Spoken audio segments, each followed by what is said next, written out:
live from deep within my subconscious. It's the Socially Awkwards podcast. I am Neil Matrick Harris, and he is Braniel Radcliffe. Welcome to the pod. It's part 2 of relationships. In part 1, we discussed romantic relationships. We discussed cheating. We discussed self-love, friendships, and a bunch more stuff. If you want to go check out part 1, it is out now on Spotify and YouTube under the Socially Awkwards podcast. So please check that out. We're going to start with the relationships with family. But before that, let's check in with Mr. Harry Potter himself, Braniel Radcliffe. How you doing? I'm doing not too bad. Yeah. The holidays are here. We're firmly in December. I'm in the midst of trying to. I haven't even started my gift buying process, so I think that's a that's whole typical ball for of a guy, stress I though, got to worry right? about. Yeah, Yeah. well, it doesn't have to be, but it certainly is for me. But I'm doing good. All right. All right. I used to just a little thing. I used to go because I used to work in the mall, obviously, and I would always work on Christmas Eve, but we would close early at like 6. But then the anchor stores would be open later, so I would just go to the anchor stores after I got done closing on Christmas Eve, and that's when I'd get a lot of my gifts, and that was pretty bad. I don't know, just kind of weird. Yeah. All right, let's talk about relationships with family. You and I are family, right? I mean, as far as we know it, we don't know if there's any crazy shit going on, but we were born and raised to consider each other family. We are cousins, first cousins for people that fucking care. I don't know. Anyways, those are the people that writing the book, the memoirs of our podcast. They need to know the finite details. Who are those people anyway? Yeah, yeah. So do you want to start, or you want me to start, or what do you want to do? Why don't you go ahead and kick it off? All right. All right. Well, I think I'm going to start off by saying that it's very interesting to me that I'm not that family oriented, and maybe it has something to do with like depression and anxiety. Maybe that probably does take precedent over like other things. But compared to you, I would assume that I grew up in a smaller household. You have four other siblings, right? I just wanted to make sure that I Yep, counted that's that correct. Yeah. correctly. And I just had a brother, and my brother's 6 years older than me. And he was out, I think, when he was 17. So when I was 11, he was gone. So I really kind of felt like an only child type of situation. And I grew up with my mom and my stepdad, um and my real dad went to prison. I don't know, probably when I was 11. But he went to prison in Wisconsin. He moved, and he went to prison, and he just got out recently. I'm not going to really say why he went to prison. For the memoir writers out there, just make up whatever you want. I think that so I don't really have a relationship with my dad. I mean, I do now, kind of, but it's really just kind of texting and things like that, and that's about it. I don't it's hard for me because I don't really see him as a father figure because he just wasn't there. And just to clarify for everybody, him and my mom got divorced when I was like a year and a half old, and then my mom met my stepdad when I was like 2 or 2.5 or something like that. And she had been, with my stepdad for the rest of the time. Now things didn't always go well with my mom and my stepdad. Maybe that's for like another episode, but there's a lot of things that I witnessed that maybe are partly the reason for the way I am now. I don't know. We haven't got to that part with my therapist, apparently. But for the most part, it was kind of a normal childhood. We weren't really poor. I mean, we were, but there were times where we weren't poor. It was like really depending on what he was doing. He was in construction. My mom would work jobs here and there, but for the most part, especially in the she was wildlife rehabilitation, which I'll talk about a little bit more later. So we had a lot of animals coming through, and she would just kind of do that kind of stuff. She got on the internet fad a little bit, when eBay was taken off in the late 90s, and they were selling I think it was Furbies, and they were making some money off Furbies because they knew it's somebody that worked at Toys R Us. They could get them with their discount, so they were getting cheaper and that was really when I think you'll agree with me. I think there was a time when eBay first came out that it was really good for just the regular individual. Like anybody could get on there and sell, and you could make some money. But then eventually the big companies kind of came in and started selling their shit, and it's like anything else where it kind of gets drowned out and you're not really much with that. So yeah, she did a lot of that stuff. I have, and then so and my relationship with my brother isn't that. I don't know. I mean, we're two different people, I think. So we don't really have a big relationship. He kind of does his own thing. He's married. He's got two kids. His two kids, I think, are just now. One just graduated. The other, I think, is if she hasn't yet, she's close. And he's in his late 40s, and he's got his own stuff going on. And he kind of respects. I respect what he does. He respects me, and we just kind of don't really talk that much. And on my dad's side, I have another brother, but I only met him a couple times when my dad was still here and I'd visit my dad. And then I have a sister that I've never met. And well, technically I should say I've never met, but I just recently within the last year or so got on Facebook and got a hold of her, and she knows that she was adopted and things like that. And so we've talked, but she also lives in Wisconsin, and so we've never officially met face to face or anything. And other than that, I have, I mean, my dad's side, I had a lot of cousins on that side. I had, one cousin, he unlifed himself. I don't know, about 15 years ago. He was going through some stuff. I'm not exactly sure what happened. I hadn't talked to him in a long time. Um, and then well, actually when I was younger, I would go to my grandfather's on my dad's side's family reunions. And it was for a few years, and I don't know if he stopped having them. My grandfather was a real nice guy, and he played softball up until like his 80s, and then I think he died from some type of blood cancer or something like that. Which gets us all. By the way, I heard a stat a couple days ago. Basically, it's 40 you got a 40% chance that you're gonna get cancer and die in your life. And the other is usually like a 30% or 40% is that you're gonna die before you have a chance to get cancer. And so it's like, okay, so there's like that 10 or 20% or whatever it is that just lives till 100 and then just, I don't know, like dies in their sleep or something. Yeah. But, yeah, so I have that, and then obviously the weird thing is like there is a lot of stories where I hear where cousins are pretty close growing up. I was actually close to my cousin Trav, who is on my stepdad's side of the family, and he's a real cool guy. He works for Ford now down in Detroit or somewhere around Detroit or Ann Arbor, Michigan. But I was never really like I don't remember being like really close to any of like you guys like growing up. And we obviously have other cousins from my it was, my mom, your mom, and then our aunt, and then an uncle. And so we have other cousins and stuff too.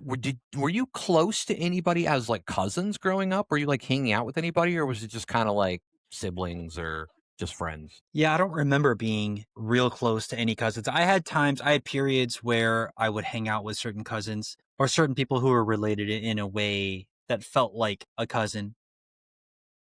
Right.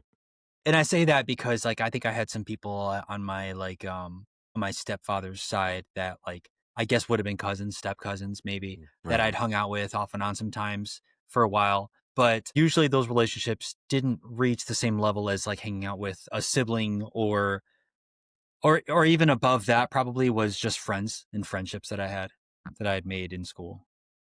Yeah, it's actually kind of strange because I feel the same way as you, as where I was hanging out with like a step cousin, and that was I was having a more relationship with them than like my blood cousins. But I also don't think like we lived obviously when I was growing up, we lived pretty close to one of my aunts, not your mom, and I'm not exactly sure how far you guys were away with.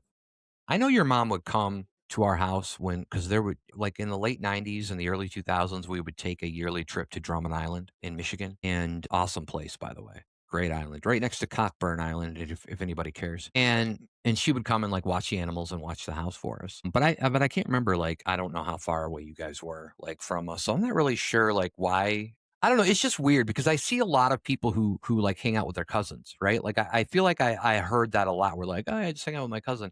It's like, well, how? I don't know. I mean, that's cool and all, but like, there's how close, like, I don't know. I guess it really just depends on how close the siblings are, right? Like your parents, like if they're actually like going over and hanging out and stuff. So it is just kind of weird. Yeah, I think that's a big factor is the parents, like you Yeah. said. Th- yeah, because if there's something, if there's any kind of tension between the parents, I think that it somehow just trickles down to the cousins not hanging out as much. But it's funny Yeah. because as a cousin, like when you're a little kid, you're not thinking about like the Uh, politics of no, that. You're just like, no. oh, I don't. I don't see my cousin that much, and I don't know why. Right, right. Maybe in 30 years we'll do a podcast together, and then, like, some guy will be like, "What the fuck's a podcast?" And I'll be like, Yeah, you just wait." you just But wait for it. yeah, yeah, it is crazy, but then there's kind of, like, the reverse of it that I'm seeing now because now you've got the next generation, and your sisters have children, and well, you have one sister that obviously lives far away, but your other two sisters have children, and it looks like that those cousins are quite mashed up, like meshed up into like a friend, like whether it's a friendship, they're close, right? But Yeah, also, you know, a lot of them are living together or whatever it is, and stuff. But it's cool to see that they're all kind of like friends. You know, it's kind of cool to see that. And yeah, it's just kind of weird how that works because we didn't really have that, but now you're seeing it with like the next generation. And they apparently like their uncle Brandon, right? Their uncle Braniel yeah. Radcliffe. I mean, I don't know. They might hate him. They might like him. I don't Right. know, Just but to your they, face, they're like, "Oh, he's great." But yeah. yeah. But there does seem to be a lot of, yeah. I mean, like the core, like the reoccurring theme that it seems like what you're bringing up is it's really about proximity, Right. and the people you hang out with most ends up being the ones you have the strongest relationship with. And yeah, a lot of those cousins, like yeah, a lot of my nieces and nephews, they do have close relationships. But I think that it's about, there's a certain irony to it where maybe their parents went through enough hardships where it caused us to sort of have to live closer together. And because not everybody can afford to live out on their own, and Oh, pay especially their nowadays, individual right? rent on Yeah. a, Yeah. yeah, especially nowadays. But even back then, and not to get, I mean, not just to get a little start into my family history, but yeah, we grew up in quite a bit of poverty as well. And it wasn't, we didn't even, I don't think it was as much off and on. It was mostly just poverty 100% of the time. And so yeah, but it does cause that sort of togetherness that sometimes you see where like people don't have anywhere else to live, so I guess we just all kind of live together. Yeah, but it's also a good that also says something about the person allowing them to be there, you know, just to whether it's like not like having an open heart or just you know, respecting the fact that it's family. Like I know that you have I mean, I don't know if you want to say it that much, but you have some of your nieces and nephews staying with you. But you know, I mean, and you know, I don't know if that's just like more like I'm sure you obviously you get along with them. I don't know if you see them as like friends or family or kind of like a combination of both. But I think that's good. And it's definitely I'll tell you one thing. I live in a place now where I am like 95 to 98% of the time I'm alone with pets, with just animals, which is fine, but they get tired of my babble. They don't know what I'm saying. I'm singing things that Yeah. don't make any sense. I'm saying jokes to them and I'm laughing and they're not laughing. But you know, it does take a toll on you, and it takes a toll in two different ways. Where you wish you had people there, but at the same time, you've become so reliant on being able to be to yourself and be by yourself that if you do want to hang out with people, it's probably not going to be for like a super long time. You need like increments. And like if I were to start hanging out with people, it would have to be like anything else. Like it's almost like tapering off like an antidepressant or something. It has to like Yeah. slowly kind of get up to there to change that because I do enjoy my time alone. But I think with anybody, I think anybody would agree that you need like a combination of both. You need time alone and then you need kind of you know some time with people. You need to conversate, you need to get your brain going, and it also is great for your mental health and it makes you feel like you're not alone and things like that. But nobody wants either or, right? Like it kind of when it goes to the extreme where if you're alone most of the time or pretty much all the time or if you're never alone, so it's hard to get that combination. You need that combination for things. But I mean I Yeah. don't really Well, need to get too much more into my family, so if you want to go ahead, go for it. yeah, I'll just start from that point. I know it's kind of working from the middle out, but Right. um, there is a little bit of like maybe this is a grass is greener sort of thing. But like I find myself sometimes just wishing that I was alone for a little Yeah. bit. But I do like having people around, right? And lots of people to always have conversations with at all times of the day and different personalities. But I suspect that I'm actually more like you, where I could probably spend a solid week alone by myself and just entertain myself with whatever I'm doing, whatever creative thing I'm diving into, or a video game or something like that. Yeah. And then, but I do want to have the opportunity to come up for air. And whether it's having one close friend, there's a side of myself that also wants to go and have the option to like go to a party where there's 100 people and it's just chaos. Right. And then when that's done, I can go home and recharge my batteries for like 3 days and just be alone. But what I even more than that, I think that what it speaks to is that I would like to have the choice of of being alone when I want to be, but then having people around when I wish they were around. And so the real tragedy is when you're stuck in one world and you don't have the choice of, like in I don't want to speak too much for your situation, but I'm assuming maybe there's times when you're like, I'd like to just have somebody here for a little bit, or somebody that was around I could talk to today. And but you can't snap your fingers or like rub a genie lamp, right, and make somebody pop up that that Right. you enjoy spending time with, that you can talk to for at any length of time. So anyways, so there's a little bit of both where it's like I wish I sometimes had a little bit more solitude, just to counter what you're saying about like Yeah. sometimes having Yeah. it be nice that there's people around. We could switch brains. Um, We could do like a Freaky Friday situation with our brains for like a couple of days. That would be great. Of course, Yeah, then that would be we cool. wouldn't really know what's going on, right? You'd be around a bunch of pets that you've never fucking seen before, and I'd be like around a bunch of people that I don't really know that well or whatever, maybe your friends that I've never met. So it would be a Yeah, weird because the situation. pets the pets is another thing, because you do have living things relying on you that you have to. Yeah. Which does help. I will say this, it does it's something because I don't really wake up with a lot to live for, and I know that sounds depressing to people, but that's just kind of what depression does. So it does help having pets. Like to have something Yeah, that needs you. I think everybody needs that in their life, whether it's a pet or a person or whatever it is. But go ahead, sorry. I get that, yeah. Yeah, I mean, and just to back up, I'll talk a little bit from the beginning because yeah, I'm the youngest of a family of 5 kids, and and most of my life have been lived with my life up until I was maybe like 16, 17, 18. I was living with my mother and my stepdad, and my mother and father were divorced, I think, before I was even born. And I saw my father on the weekends when I was growing up. My relationship with him was kind of weird. It was a cordial relationship, and there was some points of happiness and good fond memories, but there wasn't ever like an emotional closeness. And nothing close like what I have with my mother. My mother and I, we have a really great relationship, and we've had for most of my life, we've had a pretty good, loving relationship, and she's supplied all the love. But it has also been a life of growing up and on my mother's side of poverty, where we didn't have a lot of money. We were pretty reliant on, some sort of government handout or subsidy kind of situation. Um, food pantries, churches, and things like that, wherever you can get food from, food stamps. That has sort of changed the way that I think about life now, to having grown up in that environment. And I was just talking to somebody earlier today about that, but I think it's sort of, you touched on the fact that I sort of live in a house where I have a lot of other people that are staying with me. I have some nieces and nephews that stay with me. And so it's like, I don't know if it's my way of sort of like, I think on the most positive side, I'm thinking about it as like a way you pay it forward. But then on the negative side, it's like, am I just cultivating the life that I feel most comfortable with? That I sort of grew up in a certain amount of chaos, and maybe there's like some sort of comfort that I have in that, of like people are around and it's mostly family, and you're packed into a house, and there's chaotic energy, It and reminds you of you your get along with childhood maybe a everybody. little bit. Yeah. It, Exactly, yeah. yeah. So it's like, so what amounts of that is just like, I don't want to call it trauma, but like what amount of that is just me holding on to a nostalgia for a life that I had when I was a child, Right. or what amount of that is me actually like trying to give back with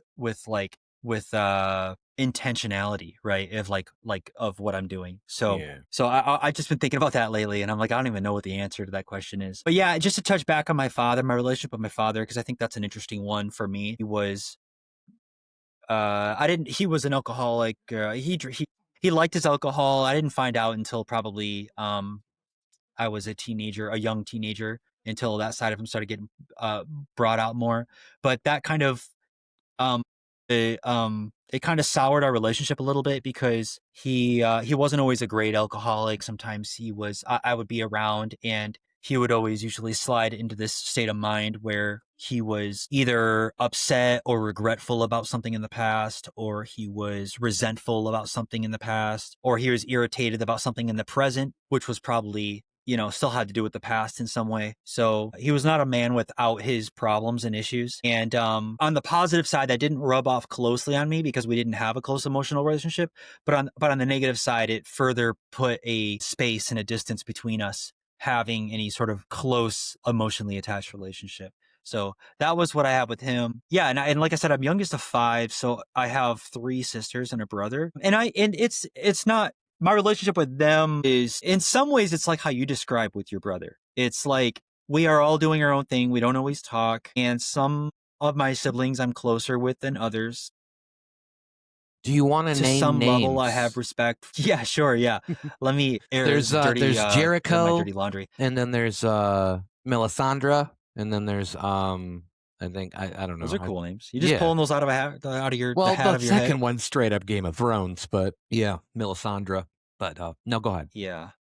Well, yeah, anyways, that's how it was, or that's how it is. It's just, and there's periods where maybe I talk to somebody more than other people. My brother and I, our relationship wasn't always perfect. And, more recently, or like over the last 10 years, we try to connect more often and keep up to date on what's going on in our lives and get Do you together. feel But like we you're don't always do it. closer? Sometimes we do. Do you feel like you're closer to him now? I mean, not. I'm not going to ask because I obviously know that you said before, and I think you even said a little bit on the last episode that you are closer to him now than you were when you were kids. But do you feel like because you guys are like the only 2 dudes in the whole sibling pack that you're closer to him more than you would say like you are to your sisters? Because I'm sure like your sisters, there's probably some sisters that might be closer together than they are with you, right? Yeah. Like just because of the gender thing and the age gap. That's a good question. There's a mixture of things going on there. So my brother is the only sibling I have that's a full-blooded sibling, Okay. and my sisters are all half sisters. And however, I hesitate to say that because I've never actually, I don't know if I've ever felt like that. I've always just felt like my siblings were all just my siblings Right, because we right. grew up together. It wasn't ever a situation where it was like, oh, like my sister, I only see her half the time. And by She's the my way, half for the sister. listeners and the viewers, that's all 3 women. My mother, your mother, and our aunt all have children by multiple people. And I'm not saying that's like, I'm just saying that that was actually a pretty common thing. I don't know if it still is. I mean, I don't really pay attention to that kind of thing. I mean, it could be. I'm not Yeah. even sure about, all of your nieces and nephews. I don't know how many different dads were involved there or how many are full siblings or stuff. But I just want people to realize that that was kind of a common theme within our family. And I don't know. But I think that it was probably also just a Yeah. common thing in America. What does it mean, Matt? Tell me what it means. It means, I don't know, that we all liked Hot and Now's Yeah. 39-cent burgers. Yeah, go Hot Those, Now. you know what? Those were the days. Those were the Those were the days. days, weren't they? They're bringing one back, I thought. I mean, I don't think it's here, but they're bringing one back, aren't they? I heard something Oh about my a Hot gosh. And Now are coming they back. 39 cents? I don't think it's going to be 39 If it's cents, any but if it's any price that ends in cents, that's just, if it's a 0 dot something, then I'm going to have my mind blown. yeah. Well, So that would would you be have your nice. mind blown or would you be like, okay, is this really beef? Because we know how much beef costs right now. And if you're selling it for Yeah. that cheap, it's like, okay, what is this? But Can I sidebar fake beef real quick? go Because I for it, have man. This is a just a real podcast. We quick, can do whatever. right? This is Because our podcast, Brandon. I We can do whatever have, the fuck we want. am I allowed? Can you give me the permission to do this? Daniel Because I have Radcliffe, you this, have the wizardry power. What are I you, a have an Hufflepuff? observation about this. Sorry, I forgot what. I actually don't, I haven't done enough of the tests. Okay. But yeah, we'll say I'm a Hufflepuff. So it's just this funny observation. You take meat, right? And then we like to talk down. We like to talk bad about meat that is, let's say, less than perfect, right? Mhm. Like how much of a chicken nugget is real meat? What would you say? I don't know. Do you have facts for me if I guess? I don't. This So is you're just you thought just want me to exercise. guess? Like, what do you say Yeah. real meat? I mean, like, I'm assuming it's all real meat, but what do you mean by real meat? Like, do you mean like Well, we hear a lot about like filler products. right? Like there's I like, got did you. you know I that's got full you. of like I fillers? thought Like you maybe meant there's like that a, there's a part of the meat that's like not like. I mean, I guess okay. Yeah. No, sorry, my well, they brain's do going. put stuff. They put like gluten, like Right. or Right. whatever they put in there. I don't know if gluten's the right word I'm trying to say, but there's I'm like some hoping sort it's of at like least other products. 80%. Let me just put it at that. I'm hoping that Okay. the meat's at least 80% or more. And Now, even that's kind of damning, I feel would like. you agree that if you go somewhere and it's 100% like breast meat or it's beef or whatever, that is generally regarded as having a higher quality or maybe better for you than something that is full of that has also part filler product in there? Yeah, I would think that over the years, whether it was the media or nutritionists or whoever it would be, would probably say, like, that's what I would hear from them, is that that would be better. Yeah, and so like when you're eating McDonald's sandwich, people are like, or just the meat even, people like to say like, you don't even know what's in there, like, and they'll say it as an offhand remark of saying Right, like they might have other things in that meat that's not meat. right. And what I think is, now here's the funny part. Okay, so you take meat and it's up here, you start putting these fillers in it, and then people are like, oh, that meat's down here. You don't know what's in that, right?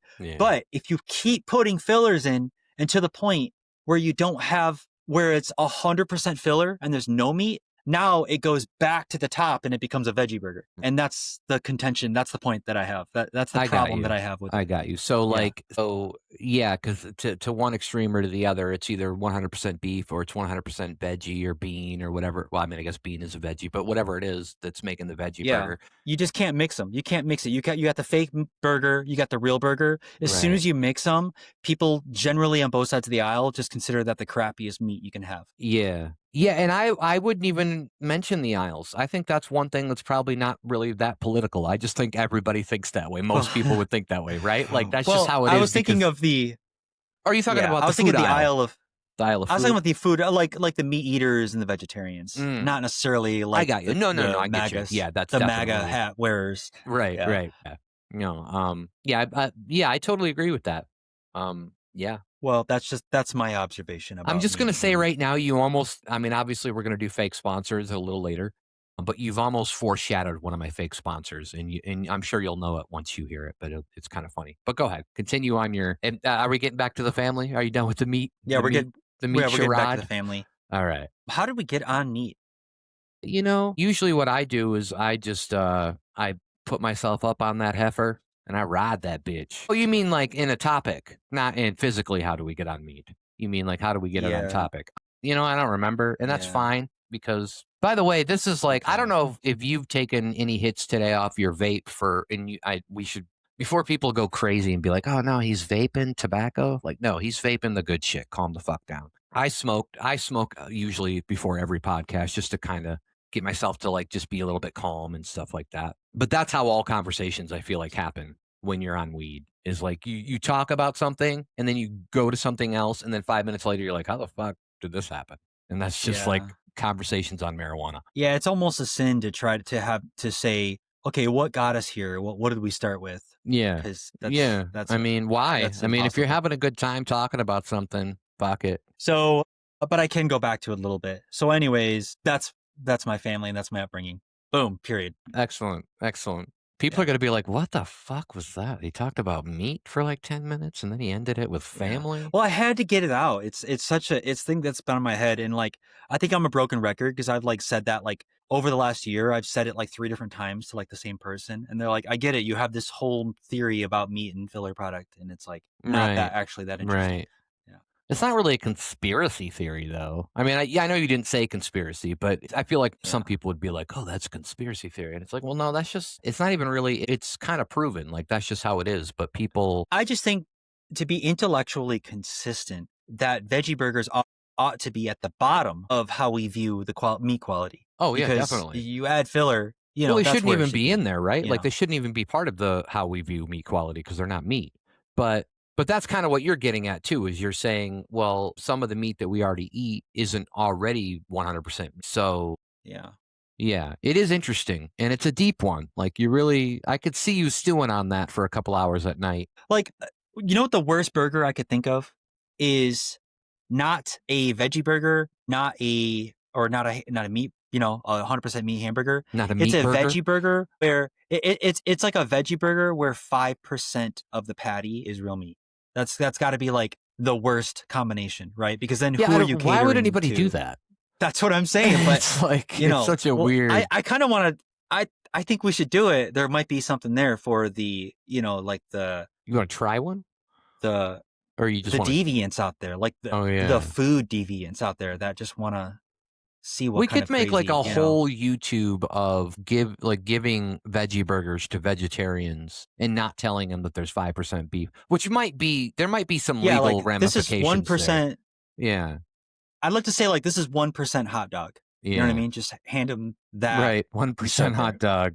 And that's already confusing in itself, right? Because nobody knows what the fuck's in a hot dog. I mean, people do. It's usually multiple different meats, but that's kind of the joke is that nobody really fucking knows what's in a hot dog. And then there was that what was like the how it's made or whatever it was, where there was that video going around about how hot dogs were made. The pink paste. Yeah, and then people Yeah. were just like, "Oh my god, I don't ever want to eat hot dogs," and then you just forget about it, and then you eat hot dogs again because. And the I'm weird fine thing with that. I is think that go ahead. yeah, it's like a hot dog pudding, and what's wrong with that? Pink hot dog pudding. And they're usually Yeah. what like I actually prefer 100% beef hot dogs. I think they taste better, but I'm not a big hot dog fan in general. So Yeah. it doesn't really No, I like agree with you. My favorite are the Hebrew National, oh the yeah, 100%. I like that and I like Yeah, those are real Nathan's. good. Nathan's are pretty good too. I don't know who Nathan's. Nathan I don't know is, if I've tried but Nathan's, his but wieners yeah, are great. he's a good guy. Yeah, he's a good wiener guy. Yeah, put it in a bun and you got something special. You got a sandwich. Oh, do you? Do you have a sandwich? If it's in the bun, if it's a hot dog on Are a we bun? talking about that? Oh. That's another discussion. We won't need to get into that today. We'll make a Yeah, whole that's a thing of whole yeah. 2 hour podcast. We still got to do the nonsensical wheel, right? Where we have all these nonsensical things. I mean, I don't know if people would consider that Yeah, nonsensical, but I kind of do consider it nonsensical. But I would love a nonsensical wheel. We'll have to get on that. We'll have to put a note out to Doofer, wherever the fuck that guy is. He's been gone for a while. Pretty sure somebody murdered him, but we should at least get his notes so we know what's up. All right. Yeah, really quick to kind of put a capper on the part of this where we're talking about relationships with family. I do want to go into a little bit with my mom, and then maybe I'll ask you questions too, because I feel like that for both of us, probably the most important person to us growing up. And I don't want to put words in your mouth. I'm just assuming were our mothers. And my mom was like a friend to me when I got older. She was great. I smoked weed with my mom. We had fun times. We laughed. She would tell great jokes. I would tell great jokes. We'd make fun of people on TV. Some of the funnest things that we would do is we'd watch like Judge Judy, and there would be people in the audience, and we'd make fun of the people in the audience. It was just kind of fun like that. And Judge Judy in itself yeah, was kind of entertaining if people remember that show. But my mom passed away this year, and it was really hard. She was one of the greatest. She was a really great human being. I always tell people that my mom loved everybody. If Jeffrey Dahmer had a good sob story, my mom would have felt bad for him. That's just how she was. She just had a good heart for people, almost too much the other way. But I loved her. And when in the '90s I remember the police coming to our house a lot when I was growing up, and there was some domestics involved, and I seen some things that maybe my therapist will one day want to discuss with me, but he hasn't yet. So I always felt really close to her, and I think I don't want to really say anything. She's not here to defend herself or to say otherwise, but I think she was close to me. She really like I was the youngest. She protected me like. And my brother, I think, there was issues with him, and stuff going on that I don't really want to get too much into because I don't know if he'd want me to say. But yeah, I had a great relationship with her, and as I became an adult and stuff, I felt like I always had to be there for her. I felt like I always had to make sure that she was protected in a way. She had to deal with a lot of shit. She had divorced my stepdad, or they had divorced each other for a while, and then she was with other people that were abusing her. And so I always felt there was a part of me that was kind of like, I feel like I messed up some of my life because I was always trying to make sure that I was there for her before anybody else. So if I had girlfriends or something, that might then you get the jokes, right? Like, oh, why you gotta go help your mom before? It's like the everybody loves Raymond thing, where it's like, oh yeah, go run to your mommy kind of yeah, thing. yeah, But it was for a reason. I always felt like I had to be there. I mean, she would reach out, and we just had a close relationship, and I loved her, and she was great. But I just kind of wanted to say that, and I also wanted to ask you, like, I feel like that's probably you had like some of the same sentiments with your mother. yeah. I have always been close with her. I think that being the youngest child that she, has always sort of seen me as like the baby of the family. And I think that that being in that position of the family, I think the mother doesn't want to, there's a little bit of like a, I don't want to call it codependency, but it's like I got the benefit of having a lot of love from her. And I think that she, in her position, she also wanted to give a lot of love because you have the youngest child, the last one. You don't want to let that one go because that's like the last baby of the family. Yeah. And what's funny is I feel like that can cause, I've seen in families, and I don't know, I don't know if that's exists in my family at all. Maybe it does a little bit where like other people see that who had a harder life, other siblings, and they sort of feel some sort of way about the fact that you have like the youngest child that was treated a little bit differently or in a more relaxed manner Yeah. than the rest of the children were. Yeah.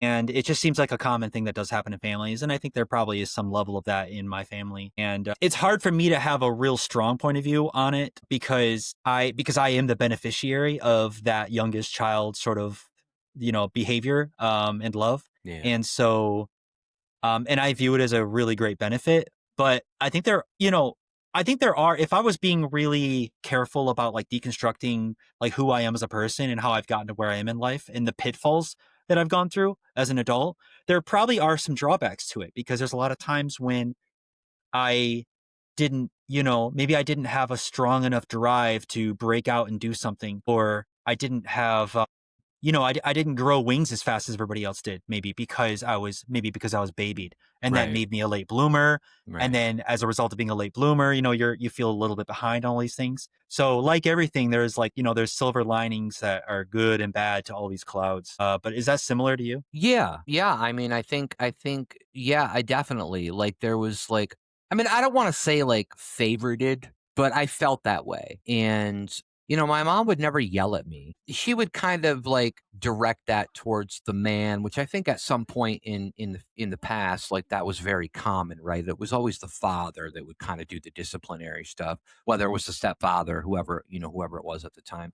But yeah, I mean, she was great, and I also wanna say that your mom is just like a generally just like my mom, genuinely good person, a genuinely person that loves everybody, that, she's always willing to help, she's just always willing to give advice. So I guess we wanna give props. She's a great aunt is what I wanna say, like, she's been there for me, after my mom passed, and it has talked to me and things like that, and so I love your mom too. It's great. And we can say that because we're cousins, guys. If your friend's saying that, then it's a little weird. And I've had plenty of friends who told me that my mom was hot. And I'm like, get the hell out of here, man. I don't want to deal with that. And so, but yeah. So yeah, I get it. I get it. Like we were like the babies. And I think maybe that's why we relate to each other so much, Yeah. partly because ever since we've been doing this podcast, and congratulations to us because this is the 15th episode. And so we're starting to roll. But I think that we understand each other. I feel like I could just talk to you all day about shit and like we would just get along. We would be fine. I don't really know if I could do Yeah. that. I mean in a way like to where I'd be comfortable and not like weird about it or I'd be worried about saying certain things. Like I feel like I could just talk to you whereas maybe like some of your siblings I probably wouldn't be able to do that with because I just don't relate to them as much. But I feel like we Yeah. are on like a somewhat of the same level of things of how we grew up and things, or at least adjacent. So I don't know if you feel that same way too, but I definitely do. Yeah. I get a sense of that too. Yeah. I agree. No. All right. Well, now we're going to go into a little bit about the relationships with ourselves. And this is always tough because this is always like this is getting existential. You're getting meta about Um, things. You're really talking about things. Tell us a little bit about your relationship with yourself. And is it positive? Is it negative? And if it's changed at all in the past, 20 years? Because I don't really feel like you start developing a relationship with yourself until you really start becoming an adult, mainly. Like I think when you're a kid, you just yeah. don't think about that shit. You're just out doing things. You don't really know a lot when you're a kid. You think you do, right? But you really don't. And then you start learning Yeah. about life and you're like, "Oh shit, this is a lot crazier than that I thought it was going to be." So I guess just tell us a little bit about just in general, the Well, relationship with yourself? yeah, I think that broadly speaking, there's a trend of me having a bad relationship with myself, and then over time it slowly gets a little bit better. And Yeah. it's not perfect right now, but it's better than it has been in the past, especially when I was much younger. And it's funny that you say that because about like you don't know when you're young, you don't think about it. Because when I was younger, yeah, it's like I didn't think in terms of relationship with myself. I just thought in terms of like here's how I feel about things Yeah. and here's how my life is. And then it's not till a little bit later that I was able to sort of do that. I don't know what, like this like existential like Buddhist sort of thing where you like can look at yourself in the third person and say, "Oh, like here's me with all my problems and these are things that can be tinkered with," or I can start thinking about myself in terms of my relationship with myself. Yeah. But I was much more insecure. I know that my relationship with myself was bad because I know that I constantly had negative self talk when I was younger. And not that I don't have it now. I now talk about what I have even right now. But yeah, when I was younger, and the worst part is too, is when you're younger, you have this negative self talk, but you don't know that you don't know self talk. You just, it's negativity and you believe it wholesale in its purest form. Yeah. You don't even have that separation, which so I sort of just talked about. So that's another benefit that I've developed over time, where now I can say like one of these things I deal with is like imposter syndrome, which is a common thing where Yeah. you work to achieve a position in something or some sort of success, and then once you get it, you feel like you don't deserve it, or you feel like an imposter, which basically is just saying like you are fooling everybody around you, and it's a matter of time before they all find out that you're the imposter, right? Yeah. Like if anybody Right. knows like the Among Us game, Yeah. you're the one that everybody's trying to find out is not you're not supposed to be there. That's the core of it. You're not Right. supposed to be there, and the fact that you are there means that you fooled someone, or someone else was just maybe they were just too stupid to see it, and a wiser person will eventually see it, and you'll get booted back down to where you belong, back down in the Right. trenches. So this is something that I currently deal with, but I can see it. I see it as like a problem with my relationship with myself, and so therefore I can identify it, and it's something that is a constant thing that I work on. So that's the broad strokes of it. I would say that it's insecurity, it's feeling unworthy, feeling like an imposter. And then I'm going to say something that I don't want to say because I don't think it sounds very good, but it's like I think I should say it out of authenticity, but it's that I think that I had entitlement when I was younger too. And I think that I felt like I was smart enough and there was something different about me where like a big thing was going to happen. I was going to make a big thing happen, but I didn't think of it in terms of like I have to work really hard. I used to think of it in terms of like there's something different about me that maybe something big will happen and I just gotta like and like I don't know what it is. Maybe I'm smart enough, or maybe something about me is special. So I think that's basically just what entitlement is. Yeah. And I think I had that, and it took me a long time to realize that the biggest, like everything that I value in life and everything that admire in other people, and the businesses that people created, the podcasts they started, the bands that they were in, like all these great things came primarily not because they were born with an intellect that was shining on a mountain or anything like that. I think it came primarily by work ethic, and that was one of the really, and I my work ethic now certainly not perfect, but it's something that I've recognized, which was like a big puzzle piece missing. Yeah. And ironically, like the work ethic I find is also central to building self-confidence, because I think self-confidence actually comes from seeing yourself do things. You do things that, like, how would I put it? Like if you see somebody else that is really like, you see somebody that you admire, then I think that, so an interesting hack that you can do is you do things that you think that somebody you admire would do. I get too lost in the weeds trying to say this. Right. Right. So developing a strong ethic, I think, is important also for self confidence. That's the footnotes of what I'm trying to say. But let me kick it back over to you. No, that's very interesting because you're talking about entitlement, and I want to talk about that for a second because I feel like that a lot of kids have it. If you're a child up to a certain point of being an adult and you have that, I don't think it's a bad thing. I think it's just like, and there's also probably like some parenting thing like in there too, where if your parent is constantly telling you you can do whatever you want, is it really entitlement or is it really just like, oh, I could go out? Because like Because like the way you're describing it, it's like, well, I feel like there's probably a lot of big name musicians. And yeah, like you said, they did have to have a work ethic. So that kind of goes with it. But I think there are a lot of them out there, a lot of big name people that at one point did like feel like they were going to do something special. And I don't think it's always entitlement. I just think that maybe it's like, I don't know, something telling you that you're gonna be big or whatever it is. And you still have time for whatever you want it to be. But I do think that like there probably is a difference to what actual entitlement and then what you're describing. But at the same time, I understand what you mean by entitlement, and I think that a lot of kids have it, and I think that's not really that bad. Like if you're 30 or 35 and you're not doing anything and you're lazy and not working and you don't have a mental health isn't really that big of an issue and you still think you're entitled, then there's a different scenario there. Obviously there's a big day night difference from thinking things when you're younger to when you're an adult. But my relationship with myself was probably much like you. I feel like mine's gotten worse though.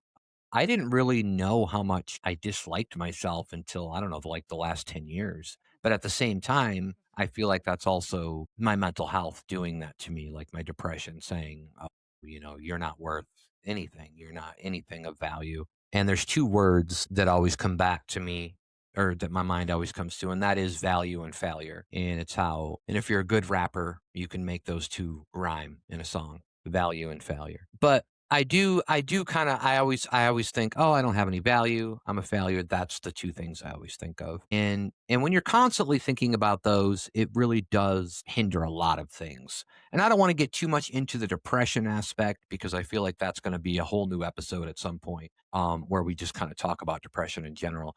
But mental health is a big thing. Self doubt is a big thing, and no love is a big thing for me. So no self love. Um, I get it's really funny because I used to tell friends back in like the late 2000s, the late aughts of 2000s, so like 15, 16, 17 years ago, I used to tell them, I'm like, you know what? I think that I might die alone. And I would think that. And then I would have relationships and I'd be like, oh, okay. Da, da, da." But then now I look at myself and I'm like, damn, man. I'm like, did I think about that so much? Did my brain think about that so much that I literally made that my existence? Like I literally made it happen. Like to where, and that's the real shitty part. So the relationship with myself is very negative right now, and I'm trying to work on that. And there are times where I'm really happy with myself. The unfortunate part for me is I'm not really happy at all until I smoke marijuana at night, and then I start getting more like my imagination starts going and then I can write or I can come up with ideas for the pod or I'll start doing things for the pod or whatever it is. And so it's really weird in that aspect. But I was thinking a few weeks ago, I'm like, I don't remember the last time I woke up happy. It's been years, years and years. And it's just really sad to think about that. So my relationship with myself was pretty bad. Every time I walk by a mirror, I get into a fight with that mirror. Not really, but I probably hurt myself. But I do have this thing where I'm like, there's always this voice in my head, and not like a crazy person who literally has a voice in their head and they say it's Jesus or the devil or whatever they're saying. I just have like my own voice telling me all these negative things. And so that's why one of the reasons I think we discussed it last week about confidence and about how you can take years to just build up your confidence. And all it takes is 1 second to just let that all tumble down. You can be like, oh, I'm good enough to ask this girl out now, or I'm good enough to go for this job, or whatever it is. And within one instant, a no from these respective people could just send you crashing down and give you less confidence than you had started with years earlier that you were starting to build up in the first place. So it's really a tough Yeah. thing. But yeah, my biggest thing is just not loving myself, and I hate it. Like I'm so self conscious of the way I look, of who I am, and what I've done with myself, and how much I let my like the fact that my depression is telling me all this, and then the fact that I have the wherewithal to think about how much I'm allowing my depression to do this is so fucking meta, right? It's just like, oh my god, it's like, oh, my depression is Yeah. doing all this, but also I'm allowing it to do all this. And so that makes me even weaker than I thought I was in the first place, which just goes me right back to the whole, it's like a full fucking circle. So it's really tough. Yeah. So yeah, I have a real bad relationship with myself. I would say it's like I'm like a Luke. It's like a Luke Skywalker to like a Darth Vader type thing. And for the Star Wars people out there, that's as close as I can get to a Star Wars reference. These aren't the droids you're looking for. Anyways, that's I don't know. I just I hate it. I hate everything about it. I don't like to use the word hate, but I hate everything about the concept of not liking myself. I never want to say that I hate myself because then I feel like it's going to be over. But I don't ever want to use that word because I feel like it's a real strong word. I kind of hate the word hate to be used in that way. It's Yeah. very strong. And I feel like it takes a lot of motivation and ambition to hate. Like it's like who's got all that time, Yeah. you know? But yeah, so that's kind of how it is with me. I definitely have some self-doubt and I'm worried about being alone for the rest of my life, and that's I about do understand, how it is. some of the frustration that you talk about with when you don't like yourself. I know that I felt a certain way. It's really tough. Like I've understood where somebody can get to the point of like somebody gets to the point of say like unaliving themselves, right? Yeah. I understand the motivation to the point where I've gone through periods where I wanted to do something. I was tired of the way my life was.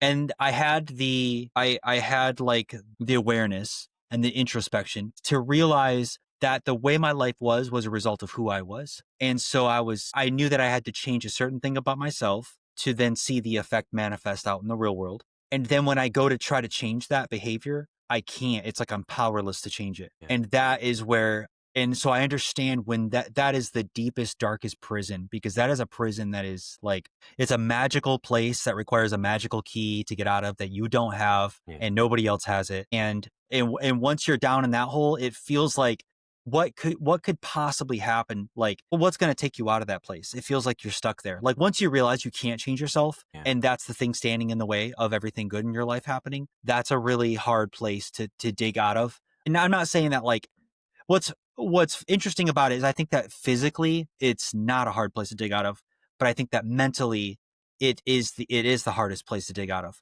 And I don't know what to say about that. It's like the closest thing to success I've had, and I still struggle with that. But it sounds like you're in a really difficult spot with that whole paradigm, with that whole state of being. Yeah, I mean, like I felt like to make any progress, I had to do, what's the common thing, like baby steps? It's like I would have to do that to like the extreme of being like, okay, what's the habit I want? I need to like wake up earlier. And so like I would have to like break that apart all the way until there was like the tiniest little habit that I could work on. Like I'd be like, I need to start like brushing my teeth and and I break it all the way back down to like, I'm not even going to go like brush my teeth. Like my habit is just going to be like, go into the bathroom and look at my toothbrush every day when I wake up or when I go to bed, before I go to bed. And so it's Right. like such a tiny habit, but even something like that is not a silver bullet to fixing these things. But it's just an example of like how I understand that it's like, it feels like a prison that you really can't break out of. So No, it's that's it hard. is really tough, and I've had people, and we got into it a little bit last week, or when we were talking about friendships, where I felt like where I said that it's really hard for friends to to know what to do because you don't even know what to do, and I could totally understand someone being like, well, this person's over here telling them that they hate themselves. I don't know what to say. Like it doesn't matter if a friend comes over and says, it's all right. People love you or something like that. And that's the problem where I think a lot of people get into is that doesn't help people who are that depressed. I'm sorry to tell that to people, but it doesn't help. Like it's Yeah. nothing. It's like you can say that all you want, or people that when you're trying to talk about depression and then they immediately start talking about what helped them.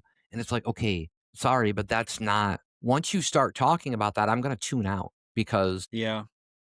and then we're going to get into religion after the segment that we're going to do here in a minute. But, I've also had people tell me, like, well, just believe in God more. And it's like, well, what do you think is happening here? Like, you think that, like that I'm like down with the devil now? Like, it's like, none of these things are going to help. Like, if I don't have the motivation to even love myself or to do certain things, then what makes you think I have the motivation to do any of these other things? Like, that's just not there. The ambition is not there. And I will say that I've never gotten to the point. First of all, I want to say that I feel like if you we're going to talk about unlifing. ourselves for a minute. I feel like if you did a poll on everybody in this country who's an adult, or maybe even start at like 13, 14, because it's actually quite prevalent with younger generation now too. And you ask them if they thought about unlifing themselves, I feel like you're going to be in the 80s or 90%. Like, I feel like everybody has Yeah. the thought at one point or another. Now, actually trying it or doing it, that's definitely different. And I don't, the crazy thing is I'm so depressed and so like I have no motivation for that to do that to myself. There's no ambition or motivation. And the weird thing is, and I wrote lyrics and I wrote a song about this, but the best way I can explain it is I don't really want to be here, but I don't want to leave here either. And that's like the Yeah. paradox that you're in. It's like, and that's the thing. And I used to tell people, I've known a lot of people who have unlifed themselves. I've had a lot of friends. Well, not a lot, but I've had a few friends that have done that. My cousin did it. I've known friends that have had relatives that would do it. And I remember telling them at one point in time that I was like, well, that's such a selfish thing to do for those people. And that tells you how much I fucking knew about that shit. Cause I didn't know shit. I didn't know enough. And now I know, like you were saying, it's like you can understand the mindset that somebody could get into where it's like, oh God, I don't want to be here anymore. You could totally understand where somebody could get to. And there's this Yeah. funny, maybe I've mentioned this before, but there's this funny Norm Macdonald joke that he did where he's doing like a bit about somebody doing that, somebody unlifing themselves, and like how a friend would be like, I just don't understand how anybody can do that. And he's kind of like, what do you mean? Like, he's like, what do you mean you can't understand why somebody would rather do that than live in this cruel, fucking harsh world of just bullshit and just all of the sadness and pain that you see around you, not even like towards yourself, just in general, of what's happening. Yeah. And it's such like a so precise thing that he actually made funny because it's like, yeah, what, like, how could you not see somebody thinking that way? It's just, there's so much shit. It's like when people don't believe in depression and I'm like, they're like, oh no, depression's not real. It's like, and it's like, well, have you looked around the world? Have you read the news or have you seen what's going on? Do you know what goes on in those really poor countries in Africa? What about the countries that are constantly fighting and you wake up every day and you're in war, you're in a war zone like every day of your life? We don't know shit about that. And you're sitting here like saying, that people shouldn't be depressed. And in my mind, it's like if you aren't depressed, if you look around and you aren't depressed, then you're fucked up, bro. Not me. Like that's just fucked up to me if you aren't depressed. If you don't have some sense of depression. But yeah, I definitely understand that now and I just wanted to get that out there because I do really feel bad for kind of telling people back in the day. I'm like, "Oh, people that do that to themselves and they don't want to be around anymore. That's kind of selfish on their end. Make everybody else a Bart, like and now I'm thinking I'm like, Yeah. no. I mean, that's just an awful way to think of it and I was wrong to think of that way, and I'm glad that I've come to my senses and kind of known, otherwise. What's interesting is that it's the selfish, like calling it shellfish, calling Oh it yeah, selfish. That's a different thing we yeah, can talk about. yeah, To kill your to unalive yourself, it probably also adds to it too, because I think that, and these are from a little bit of my own feelings, but I think a little bit of conversations that I've had with people that have thought more heavily about this, is that you get to a point where not that you're not thinking I'm going to unalive myself even though people aren't going to like it. What I think what you're actually thinking a lot of times is not only should I do it for me, but really I'm a burden on yeah, everybody around me. yeah. And everybody's life will immediately get better once I'm gone. Right, Like that's the dangerous thing. And then you go and you tell that person, "Hey, you're selfish." And then they're like you're selfish if you do that. And they're like, I'm that's just another example of why it'd be better if I wasn't even here. right, So right. so now you're, adding coals to the fire possibly, No, that's a for really some good people. point. So, That's yeah, like the mindset isn't that. It's not like, oh, I should just, it is that mindset. It's like I am a burden to everybody and so I should just get out of here and it'll be all better for them. And it's unfortunate that people have yeah. to like do that to be that way. Yeah, and that's really sad. And also, I wanted to say there was a point that you made earlier about when you're like depressed and you don't really want to hear necessarily advice. Yeah. And I have found a little bit as well that there's an interesting thing that can happen on the other side of it. Like if you find a way to be happy for a day or for a week or for a month, or I've had this happen for like money, for example, because like I've lived most of my life in poverty, and more recently, I've like figured some things out to be able to be more You hit financially it stable big in my on life. black Let's 7 go, black and let's go. yeah, you hit big. Vegas, baby. Okay. But oftentimes these people, like, this is how I feel, is somebody might tell me, like, somebody will tell me like, "Hey, like, what's the secret to, like, what's the money secret?" Right? And but I'm like, I just like tumbled out of a fire with no clothes on. And it's like I feel like any second, whatever I feel like I'm lucky, and Right. whatever I found, whatever bit of sex, Success? Yeah.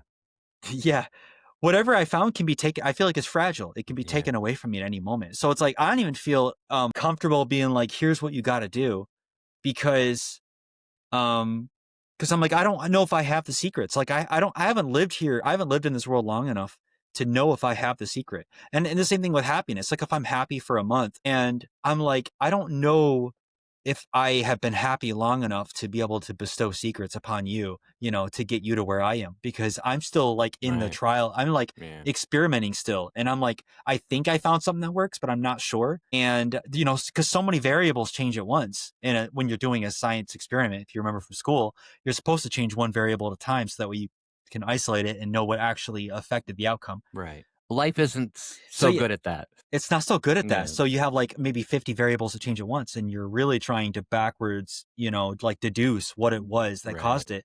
But it could be so many things. Like like with, with me, with my current, like where I am financially, I could be like, well, it's because I sat down and I started really thinking what I wanted in life. It's like that might not have been it. It might have been the fact that like a couple years previously, like my father died, and maybe that was like the catalyst for some sort of psychological process. And so like the same thing when you're depressed and you're talking to somebody, and it's like it's just it's on both sides of the aisle. People are really bad at knowing actually what really it is that you need to hear, that and maybe it's nothing, maybe who knows what it is. I actually think mostly it's not hearing things. I think it's like forcing you.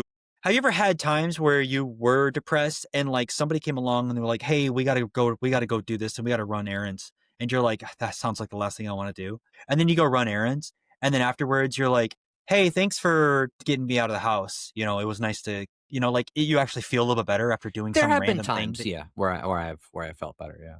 Not all the time. I mean, usually my depression is so bad where I yeah, think that so many bad things are gonna happen that I make bad things happen, and that's always shitty. that's true. Yeah. Well, the first thing is probably get a therapist, honestly, for most people who are struggling with Yeah, depression. yeah. Get some real help, and and try therapy and medication maybe for you as well. So, and it's And different I for each think it's person. quite a normal like, the whole imposter syndrome thing that you're feeling right now, like, I think that I don't know if I'd want that or if I'd wanna be completely knowing, like, how you felt before all this, I don't know if it would benefit you to be completely 100% confident all of a sudden about everything. It's almost good that you're kind of teetering, right? Because then you're self-aware, and you don't wanna get Yeah, complacent in things, and you don't wanna, like, get to that situation where, like, something might happen because I do think that happens to people. It's like, "Well, now I'm good." So I think I mean, maybe you don't want it as much as it is right now, but you do want somewhat of a balance, I'm assuming, to keep things just realistic because you just never know. Anything can happen to yeah, anybody at any time. It's like these people who kinda complain about homeless people, and it's like, dude, you have no idea how close any one of us is to being homeless. It's not really that hard to really fathom at all, close. especially nowadays. So it's like, so I really get on people who start getting on homeless people, not physically, because that's just, some kind of abuse or something. But, Yeah. you know, Well, I would yeah, be homeless if it wasn't for this. If it wasn't for having family, like if my family died in a fire or something, like yeah, earlier in my life, I wouldn't have had the kind of character to sustain myself like out on my own for a right. long period of time. I think I could have easily slid into homelessness, and that's where I'd be now. Yeah, I just think there's a lot of people out there. Well, I don't know how many people are out there, but I think there's a lot of people out there that not just homelessness, but any kind of thing. They'll kind of be like they'll be really confident that that's not going to happen to them. And it's like, man, you should like that to me tells me that they haven't really experienced a lot of hardships in life, so they just don't think that that's going to happen. But nobody's protected from that shit. Even the richest person in the world could be the poorest person in the world at some point, and vice versa, which Yeah. is what one of the reasons why this country is supposed to be great. But yeah, so I think it's important for people to realize that. I think that's normal thinking for the most part, and you never know what's going to happen. And I think those people that understand that have much more empathy and sympathy for people in harsher situations. And I think we're definitely that way. But all right, I Yeah. mean, you got anything else you want to talk about with in regards to the relationships with yourself? How many times have you dated yourself? Several times, taking yourself out on a nice Um, dinner to where do you go? You go to like Arby's sometimes. Maybe you go to Taco Bell. I've Culver's, I I think, is maybe I big. have. Maybe I have.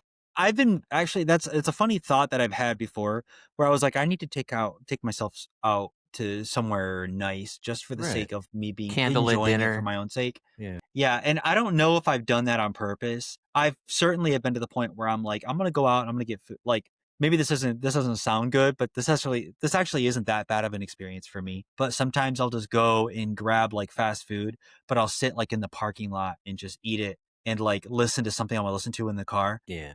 And it feels like it's actually an enjoyable experience because I'm just like isolated out in this like little bubble, this little world somewhere like in the parking lot in my car. It's extra points if it's wintertime. My car is nice and warm and Yeah. toasty. And maybe I put on like a podcast that I'm enjoying. And Maybe you put so on there this is something podcast on Spotify or YouTube anytime. Sorry, just wanted to plug that really quick. yeah, All yeah, right. of course.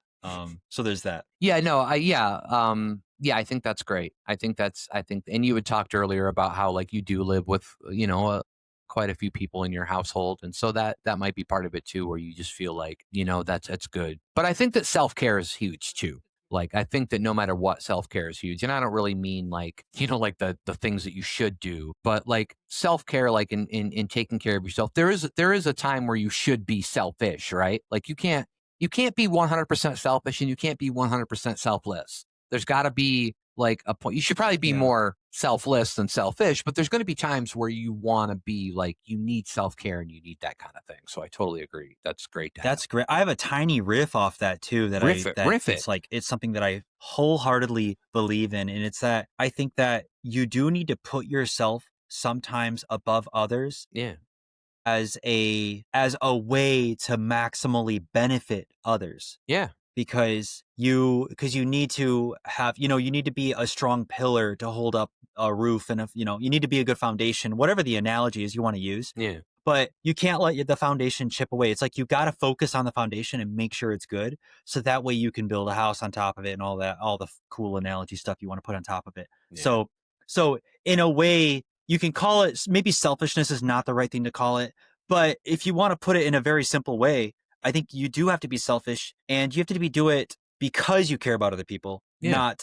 not in spite Self or care is going to make you a better person. I feel like in the long run. I mean, I think that's what you're kind of a yeah. point you're making too. Is that Yeah. Now there's some people that completely reverse that where they care about other people in only in a way to where it helps themselves oh yeah in a certain way, right? And that's like the extreme amount of selfishness that you might find of people, you get narcissism and maybe like actual psychopathic behaviors, yeah but I think you got to take care of yourself. You have to take care of yourself, definitely and you sometimes that have involves to. putting yourself, yeah, You have to putting take yourself care of above yourself a sometimes. lot, I think, for the most part, because usually the prostitute charges like $20 and sometimes you just don't have that money. Yeah, and the hotel rooms charge by the hour, and Yeah. what are you gonna Yeah. do? Oh, you go to the ones that charge by the hour. That's so much smarter than me, where I'm like going to the ones that charge by the night. And I'm like, well, I'm not even going to be here for the whole night. Yeah, Yeah. yeah. That's smart. Or, I mean, if you're the right kind of guy, charge by the minute might be more your speed. So it all depends on That is, you yeah, know, that's good. All what right. you're trying to get out of your experience. All right. Well, in a minute, we're going to do a segment called Old School Gadgets where Brandon and I discuss. Why did that sound funny? Did I say Brandon in? I don't know. I don't know what I said. But Brandon and I are going to discuss some old school gadgets, some things that usually going to probably be stuff that was popular in the 90s because that's kind of our generation. But first, Brandon, Mr. Braniel Radcliffe, you know what time it is? Hold on. It's time for our fake sponsors. I messed Excellent. up. All right. We I never know when you're are going to start it. We are fake sponsored by the Dahmer Meat Company. Have you ever had the taste for human flesh? Are you a sociopathic nightmare if you don't get your daily dose of kneecap? The Dahmer Meat Company specializes in all kinds of ridiculous tasting cuts of meat. Do you miss your great uncle? Well, now have him at your next barbecue. The Dahmer Meat Company. We are the worst. We are also fake sponsored by landline phones. Do you ever wish you could just talk to someone on the phone from the comfort of a 6-foot cord? Do you wish your phone was just for making calls only? Would you love to stick your finger in a hole and turn a wheel 7 times just to make a call? Then landline phones are for you. Landline phones. Stand in one place for a while. Oh man, do you remember landline phones? The rotary I do, dials yeah. and how like what wasn't one of the reasons why they at one point like there was a emergency number in a different country maybe that was 999 or maybe it was here and they said well everybody that was when everybody had like a rotary dial so they had to do 911 because obviously if you're doing 9 it's like a longer it's like the last number so it was a longer rotation and it was just I don't know. Those phones were so crazy though, weren't they? Oh. Yeah. All right. Old school gadgets. It's time for a great segment. I don't have any media to support this segment. I didn't make any meow songs or anything for this one. Not yet, anyways. Brandon, tell us about your old school gadget. What is a gadget that maybe is just obsolete now, but you had some time enjoying it yourself? Obsolete now. Yeah, my old school gadget is the Discman, Mm, maybe the Sony Discman, you might know it as. yeah. This is and there's other old school gadgets around Explain to like the people what it Walkman. did, just in case they don't The understand what Discman Discman. allowed you to take a CD, a Oh, CD what? with music, a CD, a Oh, compact okay. disc, Yeah, yeah. and you would have you'd have music on there. And one second. Okay. So you have music on this disc. You might have anywhere between 12 to 16 songs, and you take it with you. It fits in the palm of your hand, Right. and you put the CD on there. It plays the CD, plays the music. You got crappy little headphones with like these little fuzzy things that kind of go on your ears. I don't know why headphone technology took so long to get It did. to Yeah. where it is now. We dealt with crappy headphones for so long. I would never be caught dead with a headphone that was as crappy as I remember riding the school bus wearing and listening to that Discman. But I I remember I have several memories of typically on the school bus, a bumpy school bus, and the early Discmans Oh, I was hoping you didn't were gonna talk have about this. I was hoping you were gonna yeah, talk they didn't have anti-skip right. technology developed yet, the early ones. So any little bump, because and I don't have MIDI either, but for anybody who cares, they would so the CD works by the CD spinning around and there's a little like a laser eye and it's reading little bits of data on that CD and it's very, very precise. And any little bump or jostling or anything will mess that up and it causes basically the music to cut out. And early Discmans had a problem where you could sit at home maybe on your bed and listen to it and it'd be fine. But what's the point? I mean, they're portable. So you're going to take it in the car or on the bus with you. And any little bump that would happen, you would end up making the music skip. And the early ones were really bad at this. So what often you'd resort to is holding this thing in the air using your arms as like some sort of shock absorber. And as you're going through the bumps, you're trying as best you can not to move this thing to not to jar it or smash it against the seat, and of course, you want to sit like you're sitting in the back of the school bus where all the cool kids hang out. And this thing's going up and down by like 3 feet every time take a right at a stop sign. And so it was a big problem. And that's the Discman. And that's how some of my early music was listened to. You Yeah. Do don't you have experience with the Discman? I do, and I was gonna ask you, like, if you have, like, if you've ever, like did you ever I mean, obviously, they're probably all gone now, but did like, you don't have a Discman just chilling, like, somewhere in, like, storage from, like, a long time ago? I wish that I did. Don't. No, I don't have anything around because they probably all, I mean, they broke or Yeah. they got thrown away when MP3 technology came out. Yeah, even Well, CDs in what's funny itself is, is just, like I have so many CDs just laying around, and I'm like, "I don't even know what to fucking do with these anymore." yeah, yeah. And I don't have like I have a laptop and a PC, and I don't think either one of those even have a CD drive on them anymore Yeah. to even insert a Yeah, CD because it if was I a wanted while to ago use when they that. started not even including those anymore. Yeah. Yeah. But I have a funny story though, is that the early ones, they started developing anti-skip technology, and the companies that made these, like the portable disc players, they started competing for like how long the anti-skip would work. So at first it would be like maybe 3 seconds or 5 seconds, and then you would get ones where like it had like 20 seconds of anti-skip. And I think how it worked was it would keep like 20 seconds of music in the memory. So if you did skip, it would use the music in its memory until it could catch back up Oh, with okay. writing it. So like I used to play around with these ones, and I would tap it a bunch until the 12 or 20 seconds would pass, and then you'd start hearing it skip again, even though they're supposed to be anti-skip. Right. But it's like you tap it until that point passed. And then my father bought me a portable disc player that could play MP3 files directly off the CDs. Ooh, nice. And that was a weird in between period Yeah. between the Discman and like the iPod. And I just gotten into disc burning because he had bought in the technology, a CD burner on his computer. Right. And so I remember for a short amount of time riding the bus and burning a disc that would have like 100 songs on it, because you could fit that on those if Yeah, they were I was hoping you would mention that part with people because a CD would like literally only have. I mean, I guess if you got like a rap disc, they'd probably have like 18 to 20 tracks on it, but not all of them would be actual Yeah. musical tracks. But yeah, you could put so much more on if you were with MP3.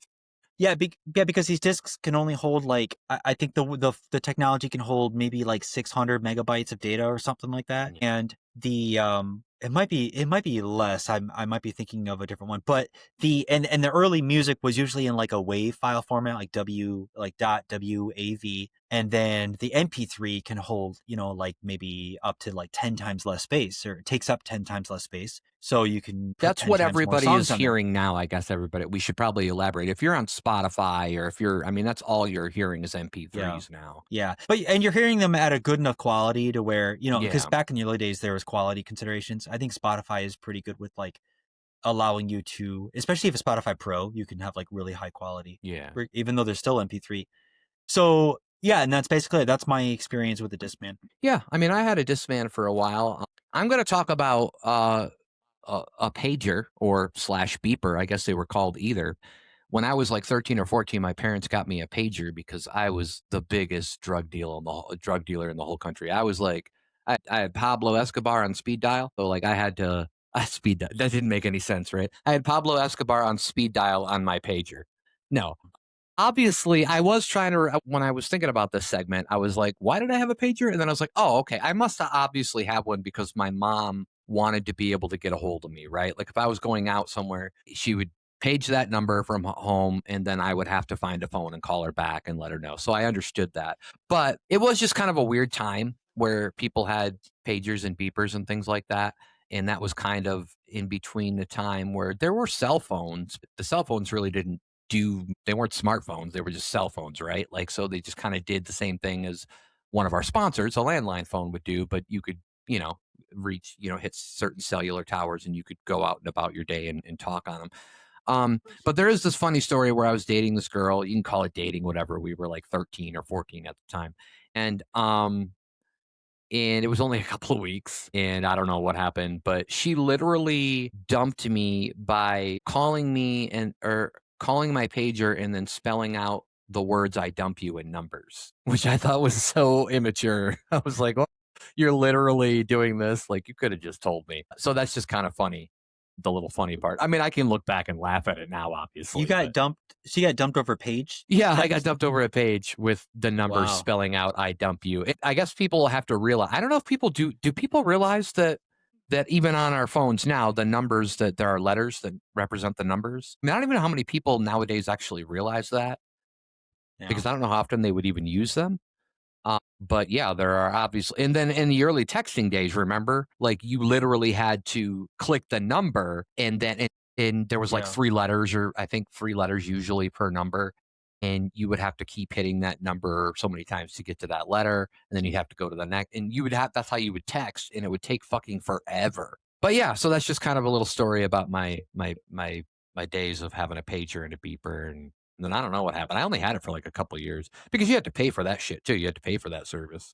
And I don't know how much Yeah. it was, but my parents were paying for it. But yeah, that was just kind of an interesting story. And that was our segment, Old School Gadgets. All right. Now, It's time to talk about the dreaded relationship with religion. And I say dreaded because some people don't want to talk about religion. Some people are one way or another. Some people are very anti-religious, or some people are really religious, and neither of them want to get together and talk to each other. It's kind of like how the Republicans, Democrats are right now, right? Like nobody wants to get together and like talk.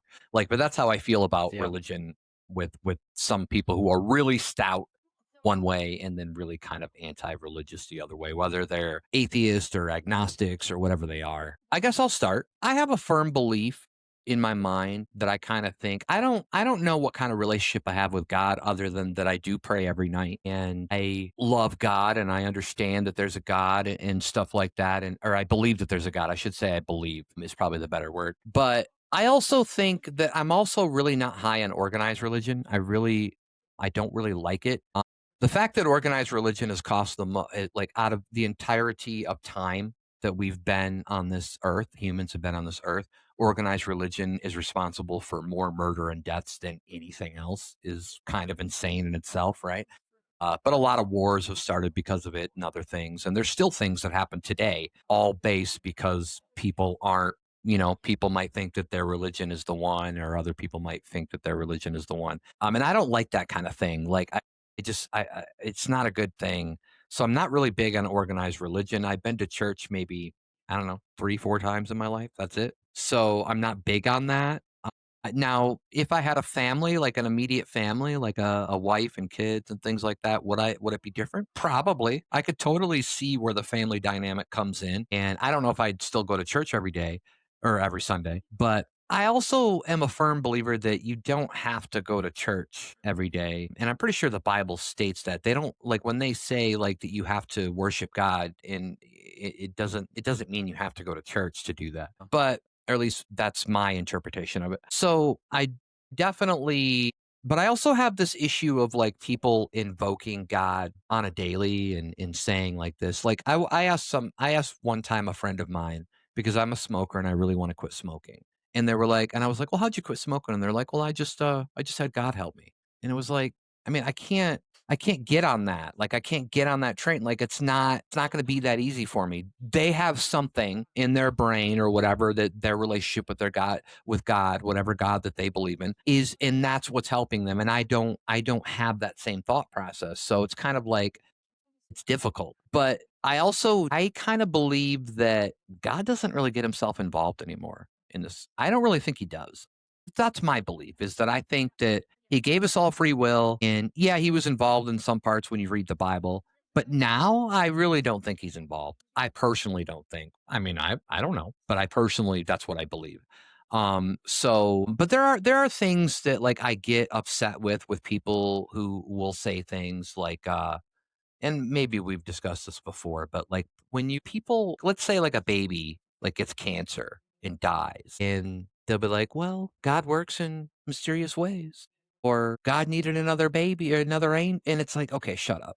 I can't stand when people say that kind of stuff because it's like, first of all, you don't know. And second of all, like that's what kind of tells me that I don't think he's involving himself anymore because there's just so much stuff that's so bad. And I understand why people go to God in those situations because you need something. You need something other than what is life. And I can understand that thought process. But I just there are times where I just kind of get upset with people. Or like when a bad thing happens and then people will say thoughts and prayers. And it's like, okay, you know what that does? That does absolutely nothing. It really doesn't do anything. And you're really just I feel like in a way you're really just trying to say, hey, don't forget about me. Thoughts and prayers Yeah. kind of thing. That's how I kind of feel like sometimes. Yeah. I'm a good person. Yeah, yeah. I swear. Right. So yeah, so I really have an issue with like that kind of thing, but and this might upset people, but I do want to discuss the Trump effect. And I've seen this and ever since he was first became president 2016. There's a certain group. I'm not going to say it's everybody that believes in him or that's voted for him because it's not. But there are these group of people who will put him in the same talking points of like Jesus. And it drives me bonkers. I'm like, please do not. There is no person living alive today like that you should put no person even that's not living. Like you shouldn't, unless it's Jesus himself, like you shouldn't be putting anybody on that level. And I know that our wonderful president has shared memes before where people have said he's second only to Jesus. And I'm just like, come on, man. So I do feel Yeah. like that there's a lot of Christians out there who feel like my idea of what a Christian is has changed in the past 8 or 9 years. Because at one point I was like, they're all good people. They're all out for one reason. But now I'm like, you know what? A lot of them are using religion as an excuse for things. And I don't like that. And so there is that effect. It's gotten to the point where some people on that side are so bad, in my opinion, that it's really made me question what the right religion is, or what Christianity really is, because there are people that use that they've used it to the extent of like immigration, right? I've seen churches who have had, you know how they have like the lettering on the signs outside of a church, and they'll literally say, I've seen a picture and I was assuming it was real, but it says like, well, heaven has borders, so we should have borders too. Immigrants aren't allowed. And it's just like, what? Like, what happened to the whole like Jesus thing where Jesus said, feed the poor, help the people? And I feel like there's a lot of people that are for Trump or are on that side who are so against that. They're like, no, let's not. Like, they're the same people that are like, you're taking, we don't want to pay taxes to have people get food stamps or people to get Medicaid. We don't want our taxes going for that. And it's the same people who are like, but man, do I love Jesus? And it's like, well, I don't know. You're kind of on two ends of the fence here. And so I do feel like there's a kind of a whitewashing of certain religious aspects happening. And then there's also there was an incident that happened about a week before my mom passed, and I'm not going to talk into names. And I don't think anybody in your family even knows this because I just haven't brought it up to anybody. But they were friends of my mom, and these friends know your family quite well. And about a week before she died, they asked my mom if they could come over and baptize her. And my mom was like, well, I was baptized when I was younger as a Lutheran. And they insisted that she needed to be baptized in whatever religion they were talking about so that, God or Jesus or whatever would accept her. And my mom got really upset. And she said, I don't want that, and I was really upset about that because I started thinking about it and I was like, that's a real fucked up thing to do.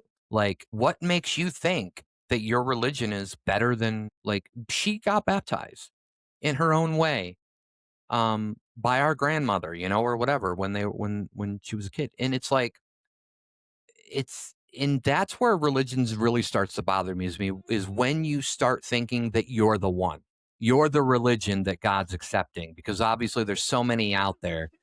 um, there's like 3,000 different versions of God out there, a shit ton of religions. In religion has really caused the majority of the conflicts in the world throughout time. So I get really upset with that kind of thing, and that really bothered me. So I don't talk to those people anymore. And before that, I thought they were really good people. I thought they were just really good Christians, and I didn't think they really got into politics, because I really do think that if you're a really true good Christian and you want to be a good person, that you're not going to involve yourself in politics where you're going to go like, oh, this is right and this is wrong. You're just going to do what you think is right and accept everybody for whoever they are. And if they don't believe in God, then let them be. You can, if they want to sit here and hear your reasons why you do believe, that's fine. But I do feel like that there is a part of religion where you're extremely one way in the Christian religion and you're very stout, and those people can't even talk to the people who are agnostic or atheist. And I think that if you can't understand why somebody is an atheist or an agnostic, like I don't get it. Like, I feel like you're closed minded. You're not being open to why people would think that way. And I'm going to say this might be a very controversial thing. This might be a huge hot take right now that I'm going to say. And I don't know if you would agree with me or not. There is more evidence that global warming exists than God exists. And that's how I feel. I still believe in God. I want people to realize that. I believe that there is a God out there, but there's not a lot of evidence to prove that other than the Bible itself. And there are so many different renditions of the Bible and how it was first translated. And we don't know, like, what, if there was stuff left out. There's these conspiracy theories that they left out certain books. because they told a different story and they didn't want people to read those books. The Catholics did. So there's all this stuff. It really started with the Catholics who started translating it, but there was all these people underground, right, that were translating this original like Latin or whatever it was over to, then it was to Greek, and then it was to, it took a while to even get to English. But and then you have like how religion is used on both sides as certain talking points, and I don't like that. So I just want to say that I can believe that why people would not believe in God. Now, for me, I feel like it would be better to believe in something, because I could see why so many people do believe, because it's death, right? Like, first of all, if he doesn't exist, if it's not true, it would be the greatest con ever played on human beings, don't you think? Like, because you won't know until you're gone, and then you can't tell anybody. And so it would be really the greatest con ever pulled. But obviously I believe, because I want to believe, and I want to think that there is something much bigger out there. But I can totally understand why there would be people out there that wouldn't believe. And I respect everybody, and I try to love everybody equally and look at everybody equally, and I want to understand people's stories, and I'm really down in with that, and I really respect that. And I just think there's a lot of people on the religious side of things that are really far into religious, and they don't believe in that, and they won't hear other people's stories if they don't believe in God. And I don't think that's fair. I mean, both of them have to hear. I think both of them have to tell their sides. And I think that there's people out there that would respect and understand the decisions. If people don't believe in God, that's fine. They shouldn't be shunned. They shouldn't be ostracized just because they don't believe in God. They can live their life how they want to live, because God gave them that right. He gave them free will, right? And part of that free will is whether or not you believe in him. I also think that, I don't know if the Bible says it explicitly, but I also think that questioning a lot of things that are in the Bible and a lot of things that God supposedly did or said, I think that's very healthy. And I feel like that God would be okay with that if he's the kind of God you want him to be. But yeah, that's my kind of aspect on my relationship with religion. Go for it, Brandon. Oh man, I'm gonna match your intensity. I was more thinking, I mean, I can start from the sort of the point you started with, which is that I do believe in God. I think that we have some differences, and I don't think they're deep differences, but we have some differences in like things that I'm more sure about, or maybe things that I'm less sure about. I agree with, let me start with some points of agreement too, and just some personal points that I also have, which is that religion and politics it doesn't seem to be great. It doesn't seem like, I don't think that whatever it means to say, even like, I'll just take Christianity as the base example when we're talking about religion, because that's what that's what I would define myself as. And, so that would be the viewpoint that I'm coming from. But I don't like muddying that up with a political position, right? I don't like saying like Republican, or like I'm a Tea Party, or whatever, or a Democrat, whatever, Right. because there's so many, because the labels are not, I don't think they're compatible labels to put on it, to mix with each other. Like, one does not mean the other, and there's so many other things that come along with it that I actually don't like. I mean, we talked about this before, but I don't even like the political labels at all. And I Yeah. think it's a big problem that people have adopted them as football teams, football team labels. Yeah. And it's like they don't even care anymore what players are playing or what the jersey colors are. They just care that they're identified with the team. Right. They And won't it's like, hear anything if they don't agree with that side. They won't hear anything from that person, if they are part of that side. yeah. Yeah, and it's almost like, I think the purpose of politics is for people to have a group that they identify with, and less for people to say, "Hey, we believe in the same stuff, so let's just put a name to it. That way, it's easier to vote for the things we care about." Like that's probably the real purpose of it, to even have a party. But I don't think people are even really seeing it that way. Yeah. So yeah, when you mix religion with that, I don't think it goes well, and I don't think it's currently.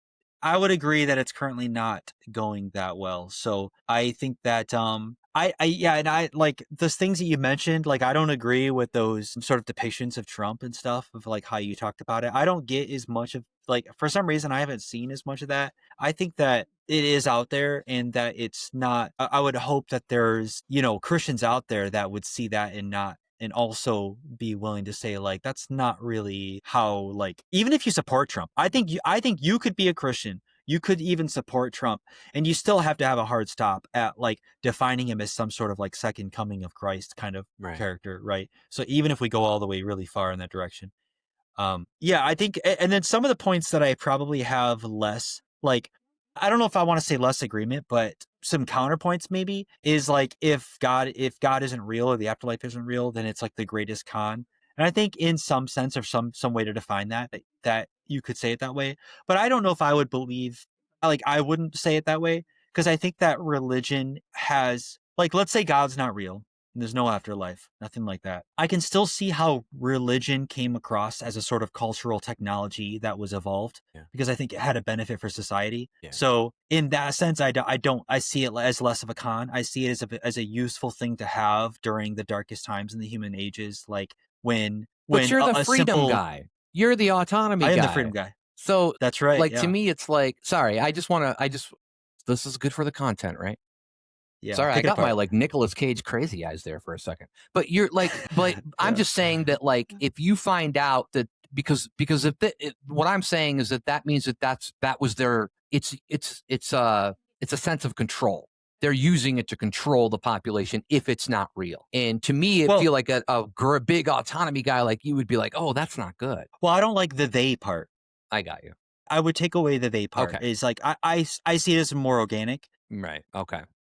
And more is like, imagine you have 10 different tribes and each tribe has 100 people and you have 10 different religions, and for some reason there's something about the religion of 3 of those tribes that causes them to survive over the next 100 years. Yeah. And so it's like it's a sort of evolution or adaptation in terms of what religions stay around. And so I'm just talking purely from a scientific point of view. Like, I don't like the idea of a they, like the government or the people in power sees the religion as the means to control the people. Right. But I do also think it's possible of religions and Christianity for like, right, like even it's saying if God isn't real, that could be around because ideas of like loving your neighbor and and like you're not supposed to lie, you're not supposed to steal, you're not supposed to have adultery. Right. Like, these are all things that sort of are like are parallel to the idea of like how we survive as a species evolutionarily, right? Go forth, be fruitful, and multiply. Yeah. How important is that core idea to the Black Death, right? When like what percentage of the world was dying? Like, this is one thing that I do take a little bit. This is a sidebar, but I do take issue with is when people say that the world is so bad we shouldn't have children. But like, but if I think back to the darkest points in history when the world was really bad, it's like that's when it was most important for us to have as many children as possible as a species.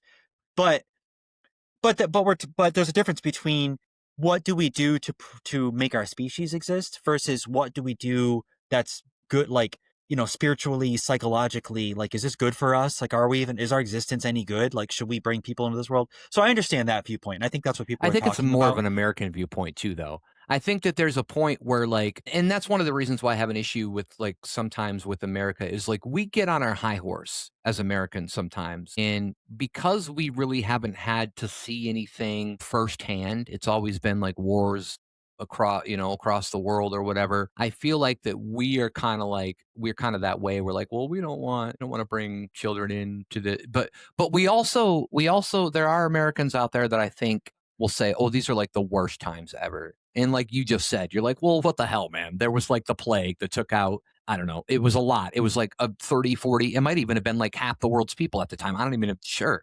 It was before, you know who it didn't touch? It didn't touch anybody who was in the Americas at that time because we weren't there yet. And, Columbus wasn't there yet or any of that stuff. But yeah, but I'm just saying that I do think it's kind of an American thing. But go ahead. Yeah. Yeah. And I mean, I can cherry pick numbers to show you that the world is in the best point that it's ever been in history. And then, but it doesn't feel that way. And I understand that. That's also a truth. Yeah. It is true that it doesn't seem to feel that way. And we should say really quick, the internet and stuff, like back in the plague days, it's not like anybody who lived in the Americas, the natives or whoever were living here, knew anything about the fucking plague. It's not like they were online, like being, oh shit, this is what's going on. And that is probably really a big part of why people think that everything's so bad now. But go ahead. Yeah, exactly. It kind of reminds me a little bit of, like, I don't know, more recently with Trump and also Biden, where like there's been times where they were like, the economy's doing really great right now. And it's like, it just doesn't feel that great. Like No, yeah. you have a certain number, maybe the GDP is really high or something, but it's like, it doesn't feel that way. Like something feels off about the economy. Like it's hard for me to afford things, and it's hard for me to find a job, and it's hard, Well, when you have a something's president off. that tells you that the word affordability is a hoax made up by the other side, you're kind of No, like, hold on. You don't know. well, okay, then nothing's ever going to be affordable. I don't get it. But then tells you everything is Yeah. fine. So, but go ahead. So that's more of a broad, and maybe and also talking about religion in that sense is maybe a scapegoat for me, not to get too personal, but I do and I do want to talk a little bit personally. I believe in God, and I would consider myself a Christian. And I think that, my relationship with organized religion and going to church is a little bit more complicated. Are Similar you to you. non-denominational then, or are you a specific That's denomination? probably the best thing you describe it as Okay. non-denominational. Yeah. Yeah. Being a freedom Because my maximalist that mom I grew am. up Lutheran, so I'm assuming that our grandmother was Lutheran, and so I'm assuming that your mother grew up Lutheran, but I don't know for sure. I mean, they had Yeah. actually a And my mother always said Lutheran. I right, remember growing up, and I don't know, I'm not really sure what that means to me personally right, anymore, or if there's a difference between how the way I believe now versus the way I believed, 20 years ago. right, So right. I don't know if that really, yeah. But yeah, I agree with the complication with organized religion. I think that church does have a, there's a positive, there's positives that come from church. And when it's done right in the right way, with the right people, with the right motivations, I think church is a really good community, a center for community gathering and building. I can see the benefit, especially, you got a small town. Well, I mean, I guess big towns could benefit too. But yeah, I haven't gone in a while. And it's not because I'm staunchly against it, but it's just a complicated relationship. And I don't even know that I understand it well enough to even introspect it in detail with you here right now during this podcast, because I might go down paths that aren't even true, Right. because I'm not sure I fully understand exactly what the complications are. Well, let me So ask you a yeah. question really quick, and this is going to be a little bit tad political. And I'm going to know I know the answer to this, but how would you feel if a 10-year-old was forced to learn about other genders or trans or different sexual things in school? I mean, you'd be against that, right? Of a 10-year-old. I mean, because I would be, unless you know where I'm going with this and you're trying to play it smart right now. No, I could do that. I'm trying to stop myself from doing that. I'm trying to.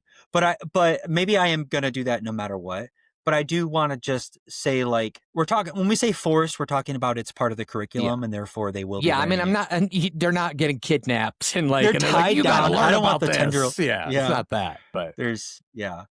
I think to some extent, parents should have a right to have an influence over what's taught in the schools that they pay taxes to. I think we talked about this before when we talked about schools, where it's like, I think there should be a core curriculum that's actually stripped back much further than it is now, yeah. that is mandated, but is very, very basic. That doesn't include what you just said.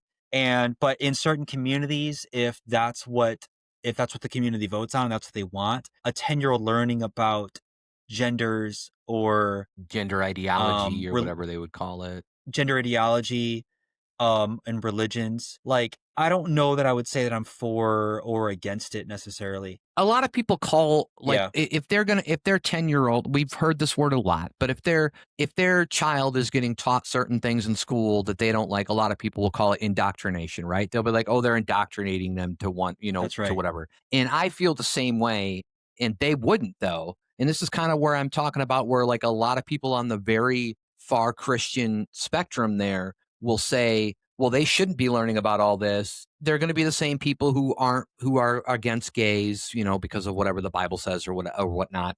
But at the same time, if then the government says, hey, now your 10-year-old has to learn like Bible verses in public schools or whatever, to me that's the same thing. It's both indoctrination and there's no difference. So I just want to kind of get it out there, and I just wanted to see if you had the same mentality as me with that. Yeah, I don't know if I agree with necessarily. I mean, it depends on what the context is of the Bible verses. If you're learning it purely for, like, from the point of view that like adds to the character of the student because the Bible is central Well, to. I'm also talking about specific religion. Like, they want to teach you a specific religion and you're 10 years old, so that's just gonna be your religion now. And so where Yeah. is your freedom of choice in that? Yeah, exactly, and that does feel like indoctrination. I can understand that, but I don't know if I can be against that all the way either, because I do know, like, I don't know, I feel like if a parent wants to put their child in, like, a Christian school, Well, that's fine, then yeah. Yeah. are you talking about public school system only? Oh, yeah, Like, I'm only talking uh about I mean, if you're putting your child in a specific school, like I mean, I to me, it's still it's not really indoctrination, but you're not giving your child an opportunity to really like and I guess it's really kind of a thin line because your child can grow up and then realize, "Oh, I didn't like that at all. I'm gonna be this now, that," which is fine. Like, yeah. that's how it should be. They should be able to make their own decisions. So, yeah, but I definitely mean, like, in a public school setting where everybody's paying the taxes for that public school. And I'm smoking a lot of weed so people can go to school. Yeah. Just so everybody knows. I think that exposure to religions, I'll start with religion. I think that exposure to religions should, in public school settings, probably is healthy to go as far as understanding it where it intersects with major cultures Yeah. that exist around the world and what they believe, and a surface level examination of what it means within that culture for those people to believe that, Right. but not to the point where it's like, here's the religions that you have to choose between, that that are like, or here's what you should believe necessarily. Because as much as you can believe, as much as I can be like, well, I'm a Christian, I think that's the right one, I do recognize that I think for the right intersection of freedom and what I believe, that just a surface level awareness of these religions from that point of view or from a historical context makes sense. And not necessarily like an indoctrination of one true religion, as central as part of it, especially in the public school system. That being said, I do think that there is some leeway that can be granted for communities that vote on a certain curriculum, but I do understand that also leads, then it's like you get problems where 40% of the community believes a different way, and it's like, are their kids subject to what the 60%? Then it's a population rule situation, Yeah. and that's problematic. Yeah. Definitely. Is that a good enough non-answer for you? No, it's good. It's good. I feel like I that's what I'm wouldn't giving. expect It's anything it's a different from you. it's new. I just believe it's nuanced, and Well, nothing is, I mean, it's yeah, definitely not a black and white issue, right? It's so gray. It's yeah. just like so many other issues that are such a gray area with certain things. And that's why I think people kind of go one way or another and they don't. There's so many issues in this country that are not black and white, but we politicians treat them like they are. And that's unfortunate. But I guess it's the way you have to do things. But yeah, I mean, I guess I don't really have much more to add on religion. I mean, do you have anything else you want to say about it or? No, I think I'm good. All right. All right. So really quick, the last thing I want to talk about before we get out of here and let people enjoy themselves, is pets. And I know we were talking a little bit before we hit the record button. But you had some pets when you were growing up. I'm gonna guarantee you right now it's not as many pets as I did. Um, do you want anything to say about your relationship with pets? Did you have a favorite dog or cat or anything when you were young, or were they just kind of there? For the most part, they were kind of there. Okay. I didn't have bad relationships with our pets, but I had various. I had like learning experiences or things that I took away from it, or pets that something they did annoyed me. Maybe they were like, we had one pet that their whole thing was like stealing food off your plate when you weren't looking, Oh yeah. in a very smart So that's way. a big dog, probably, most likely, right? Yeah, it Yeah. was a bigger Yeah. dog. It was it was a border collie breed in Okay. that one. Yeah, and my mother had him, um and he was very good at sneaking food off of plates, especially not younger than me, but like younger children. They'd be sitting there and they'd have a hot dog and he'd do a drive by, and he could take the dog out of the bun on a drive by. It was Nice. crazy. Nice. So, but he was a very smart dog, and when I was younger, I'm thinking of one memory that sticks out, which is the first pet I ever had. It was a guinea pig, Oh, nice. and his name was Ralph, because I think at that time I was thinking of like Ralph and the motorcycle. There was a book that Oh, in okay. school that was common to Yeah. be read. Yeah, even though Ralph, I think in the book was like a mouse or something, or a Right. mouse or a Right. rat. But I named my guinea pig Ralph, and he died, and I think he died from me not taking good care of him. Hmm.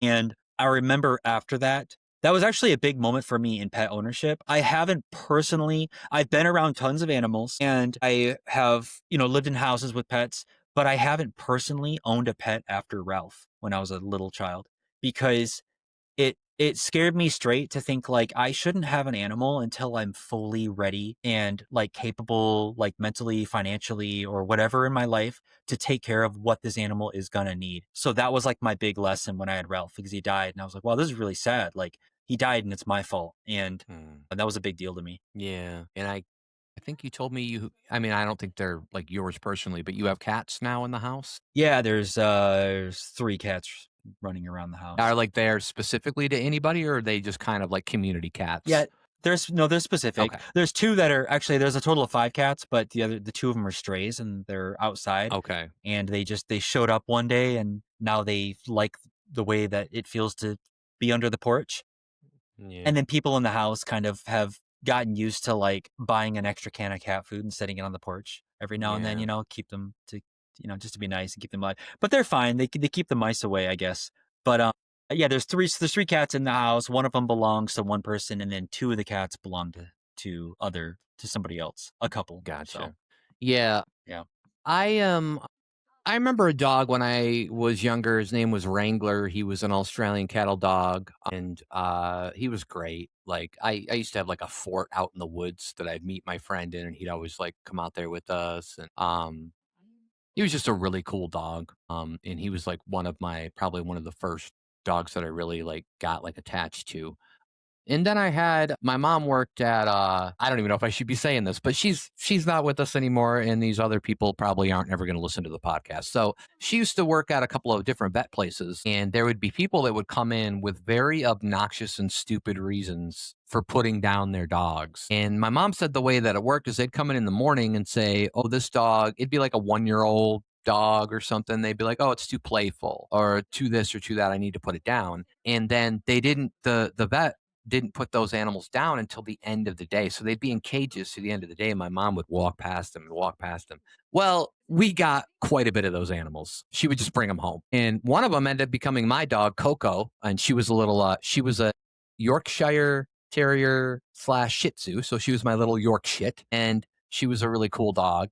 She died during surgery to try to remove mammary tumors because she was never fixed, and that was in 2010. A couple months later, I got another dog. I don't really know what she was. I think she was just a mutt. She had a lot of different breeds in her, I guess, and she died last year, right around the time that we found out my mom had cancer. So that was kind of tough. But she was a really great dog. And now I have everything that my mom left to me, which is 10 birds. 3 of them are parrots. 7 of them are budgies. I have 3 cats and 2 dogs, and one of the dogs is a Boston Terrier. One dog is old, and he's kind of like of a Chihuahua something else mix. And he doesn't see so well and hear so well. And then I have a Boston who's about 2 years old. That's basically my dog now, obviously, that is deaf, and so that's the first like special needs animal that I really ever had to deal with in my life. But it's cool. I just make faces at her and she understands or something. But to kind of end off the show tonight, I want to list off all the different types of animals and that my mom had. And knowing now that she obviously took some from the vets that people were trying to have put down. Also, my mom did wildlife. I think I mentioned it earlier. She did wildlife rehab for a while. So if a deer was going to get hit or if they found a fawn or something, the DNR would call my mom and she would have to take care of these things. And so some of these animals that I mentioned are going to not just be pets, but they're also going to be like wildlife rehabilitation. But these are all the ones I can remember.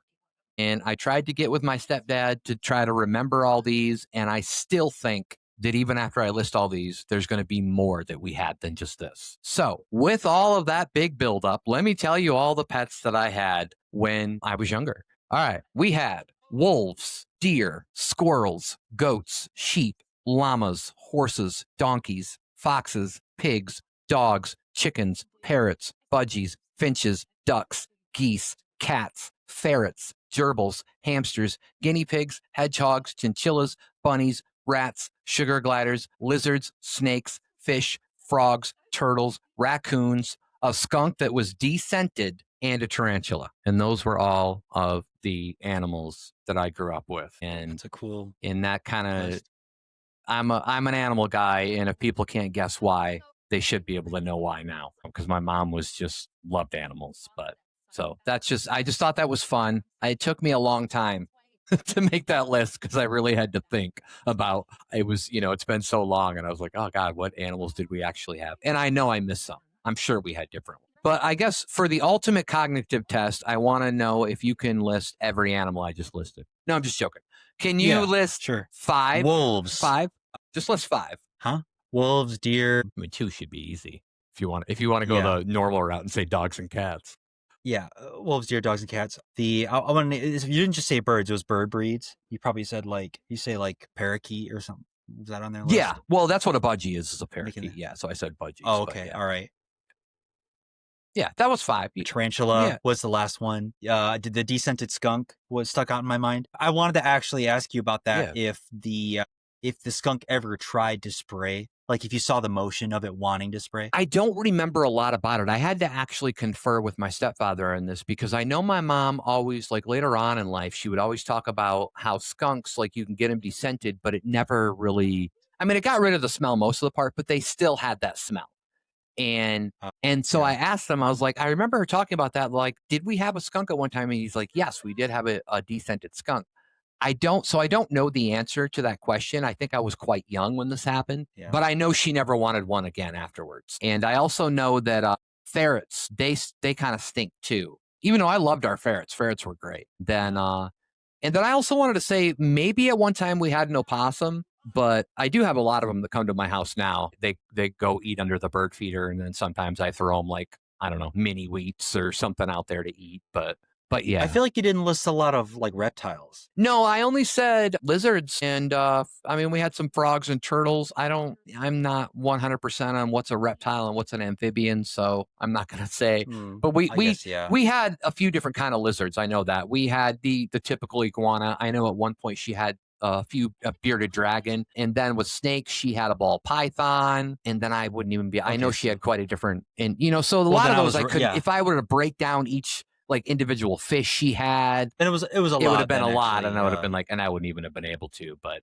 it's just kind of a fun list. I thought it would make for a fun little video to like a fun little short. What a great list! Obviously, do you have any good stories about? Because I think the coolest one on there is wolves, and I remember that a little bit being younger when that was a thing, and she had wolves. Do you have any like stories or an anecdote or something about like a time when she owned wolves and anything interesting happened? Or do you remember what they looked like? Yeah, they were very friendly. And I will say that at this time, I'm pretty sure it was illegal. We were in Michigan, and I'm sure it was pretty illegal to have 100% wolf. I think only one of the wolves was 100%. I do remember the main wolf. His name was Tundra. Great name. He was 84% timber wolf and like 16% Malamute. But they were really friendly. Unfortunately, near the end, I can't remember exactly what happened. I do remember that like he went a little crazy and he attacked something and killed it. And so my mom had him put down, and she was also bit in the process, but I don't remember. I think she was bit by the animal he was attacking, not her or him. I don't remember exactly 100%. I do know that she had to go in and get those crazy rabies shots at the time where you had to get like 7 different shots just to make sure she wasn't going to have rabies. But they tested him and he didn't have rabies anyways. I think the weirdest story is we would go not really far, but considering where we lived, we would go pretty far to get an animal. And I do remember when I was younger, we drove all the way to Minneapolis to get a wolf hybrid. And then my mom was still kind of, and I'm sure you can understand this because I'm pretty sure your mom was that way too. Like my mom was like afraid of storms, and we had a big storm coming. And so we had to leave. Even though like my stepdad and I had planned, we're like, oh, we can go to the Mall of America. We're super close to the Mall of America, and we wanted to check it out. So the trip was only like a day. Like we literally probably spent more time on the road than we did there at this girl's house, where I think we just stayed overnight, and then we got the wolf and came back. And I also do remember, not to say that it's not part of the wolf thing, but I do remember going all the way down to Indiana and getting a greyhound. That didn't work out because the greyhound was just scared of everything. So it was just kind of crazy. But yeah, she would do that a lot. She would go pretty far to get the kind of animal she wanted. And I will say to this day that if I were to be rich and like have my own little wildlife zoo or whatever you want to call it, I would love to have a giraffe or an elephant. although I know that an elephant's going to have humongous dumps, I just think what Yeah. I've heard about elephants is they're so in tune to you. They're very therapeutic, much like horses. Like whenever we had horses, I could feel like when you were like petting a horse or you're like kind of feeding a horse or whatever it is, there is some kind of therapeutic value to that. And I think it's very interesting. Yeah, just to kind of let people know, I'd love to have an elephant. Don't send me an elephant, but I'd love to have an elephant. Or I've always been fascinated with giraffes too, for some reason. I just love them. I just really like them. Yeah. But is there any kind of exotic animal out there like that you would just like if you were rich, you'd just be like, yeah, why not? Let's get it. Yeah, it'd be cool to have some, like, some baby rhinos, I think. Yeah, Maybe I just think it'd be cool to have, a like, unicorn, a mystical unicorn, perhaps.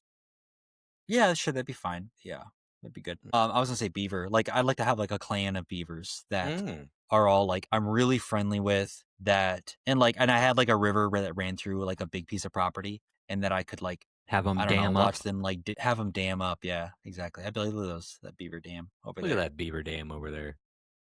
Yeah, All right. that'd be cool. All right. Well, everybody, that is another episode in the books, our first two-parter. So hopefully you go out there and you listen and take a look at relationships part one, and then you can come and listen to this one or vice versa, whatever you want to do. But we had a good time talking about it. I had a good time talking with you as usual, Mr. Braniel Radcliffe. And yeah, so for here us at Socially Awkward's podcast, we will have some kind of holiday episode for you the next time around. So that should be fun. We'll be talking about some crazy, funny holiday situations that or things that we have to deal with as adults. And I think that's good. So thanks for watching us. And have a good night. Bye.